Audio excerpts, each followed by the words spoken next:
So do you think that a method like participatory photography or like digital storytelling, do you think that it makes sense to use this with the target groups that you are working with? A lot of people within the mental health system have one story, and that story is repeated. Maybe it's in the journals. Maybe what they're sort of carrying with them, like a sort of a weight on their back. In this way, with the whole narrative approach, it gives you an opportunity and perhaps also forces you to think of new stories, to remember other aspects of your past, to remember other aspects of your personality, and to be able to present something different than what is maybe been following you around for a long time. And also in a form with other people working with you, then you're pushed a little bit out of your own space where you'd be repeating yourself. So I think absolutely it's very relevant. So do you think that people with mental health issues are being stigmatized?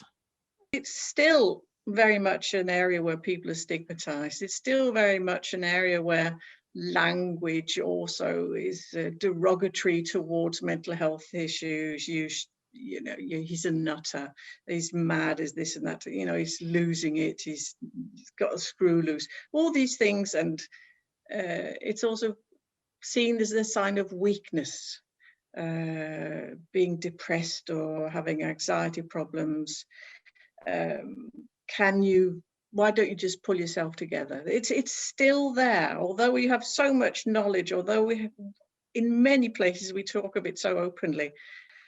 And a lot of people think that they know a lot more than they used to, but they're still calling people with psychotic episodes as psychopaths.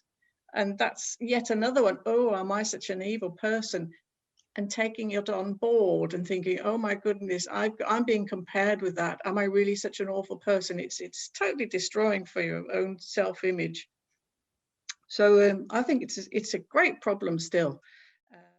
Would you say that personal stories can help reduce stigmatization?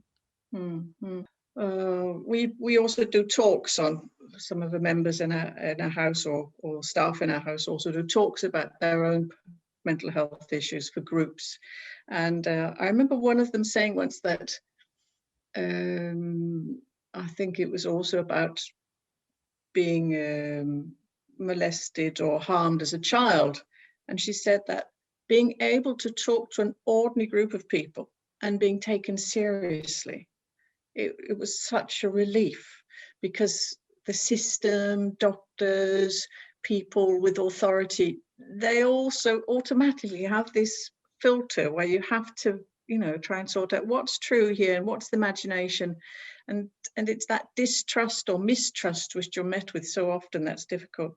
So being able to bring your stories out and saying, this is my story, and being able to bring out for a larger audience and also for oneself, not least of all, is ever so important.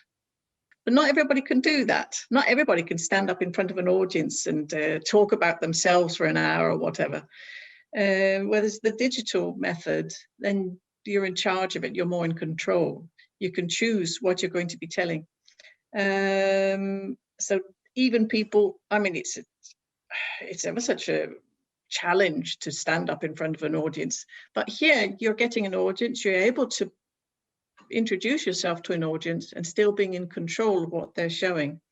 And also, unless they switch off, then you'll be telling your story as you want to tell it, without them being able to interrupt you as you're talking. You'll be able to sort of give them the product that you want them to hear, rather than them changing it on the way.